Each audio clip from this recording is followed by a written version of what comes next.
So, from a typical consumer perspective, um, we are moving towards a world where people's attention span is even more dwindling, right?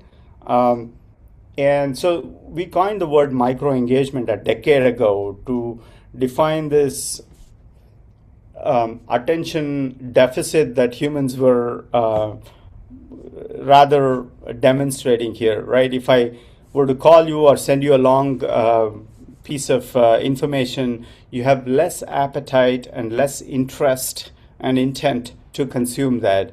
But if I were to send you a small blurb, you are more likely to consume it. So, our hypothesis was that the world was evolving towards what we call micro engagements. And if we can enable humans to engage through these micro interactions, bite sized, you're more likely to engage with them, interact with them, and complete calls to action from either direction. Okay, so that was the hypothesis. And as the world has become even more noisy, right, our attention span is dwindling even more, right? So we believe that the consumer behavior will continue to be one where the expectations are pretty high from their perspective. Their attention span will continue to be limited. So, companies that can actually engage with those customers in a fast, pithy way and meet those customers across a variety of modalities at the time of the customer choosing, right? I think has more propensity to win that customer or engage that customer and continue to keep that customer. So those are the typical end user trends, right? So we live in a world of instant gratification, and for a variety of scenarios, if companies can figure out how do they keep those end users engaged, servicing them at the time of their choosing over a modality of their choosing, without compromising on the data privacy requirements, on the burdens of, handling customer data with a lot of safety harnesses built in. I think that's going to be a key challenge for companies. Now, coming to the companies that do business with these customers in this modern day and age, those companies also have people who are consumers in other ways. So the employee experience also ought to be dramatically different, right? To be engaged or to have an engaging workforce, if you can figure out how do we eliminate all of the legwork that the knowledge workers typically end up doing, I think that leads to a dramatically differentiated work experience for employees. So a lot of companies are focusing on that employee experience as it pertains to how the middle office and the back office work itself is organized and gets done. And we do not focus on the employee experience. Usher focuses on the customer experience, but we see a lot of promise in the HR tech, in the IT tech, to modernize the employee work experience so that the enterprise, the insurance company, can become a lot more efficient and also deliver better experiences for their end customers. I think both on the consumer side and on the consumer as, our businesses that consume our solutions and the vendors, everyone expects real-time experiences. Everyone expects things to move faster. So if you talk about onboarding to a new vendor system, onboarding agents into a carrier, giving experiences for consumers on your portals, everything has to be faster and solved, in record times, things that we haven't seen in the past, but AI makes possible.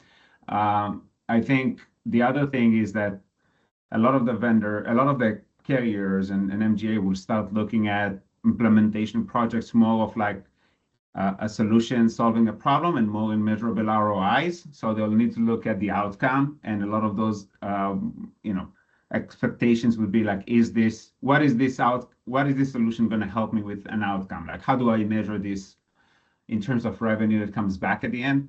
Not just looking at solution, thinking that it's great and implementing just for the sake of implementing. There would be a lot more ROI conversations. We've already been seeing that, and then real fast experiences, solving solutions in real time.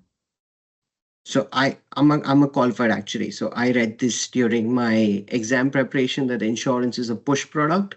It means that you won't have people going out and voluntarily buying insurance. They'll need to either see an ad or an event or something like that that would make them buy. So I think the expectations need to be set by the insurers. They need to price better. They need to use technology better, make it more incentivized for the day-to-day customer. And as simple as that could be charging the lowest price or improving on their premiums, making processes more efficient. I think that's where the expectations can be set. So if you are using machine learning, if you are using AI, not just in your marketing, but also in the back end, in the core insurance processes, I think that will help improve the customer experience, right from your underwriting process to claim settlement to claim renewal. Each and every step can be made easier, can be made more efficient. And once that is done, I think the customer experience will improve on its own. And what insurers definitely need is a unified end-to-end process that allows them this governance, that allows them this control. And I think price it, the earnings solution is definitely the best in the market based on our research, with sort of enablement to latest technology. So we are not saying we are done.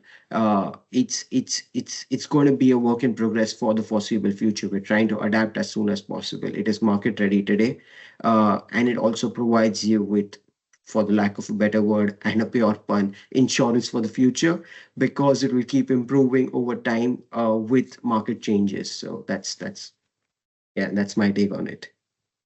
Yeah, that's what I just discussed with our colleague from McKinsey Asia before. If you look at people in Asia, they live on their smartphone. So they are not gonna, buy insurance or have a visit at home from a gentleman or a woman who knocks at the door with a brown leather bag saying, I got a life policy or, a health policy here to sell you. So we have seen the disruption in travel. We have seen the disruption in retail. We have seen the disruption in banking. And what I'm super happy about for 2026 is actually the largest users of generative AI, ChatGPT, as you know, it's health requests. If you look at the investment that we are seeing, insurances and healthcare operators are very significant utilizers, meaning users of generative AI, and acquiring, the right structure, what I call, tokenomics. So they are starting to think about how does insurance become in a token-based world. And here we see that 22% of all traffic in the generative AI world is either life or health or insurance driven. And that's massive. We have never seen that before. So the big winner in a generative AI world is definitely life and health, and it's definitely the insurance world moving in, with strong beliefs and strong convenience and strong real use cases, not just pilots.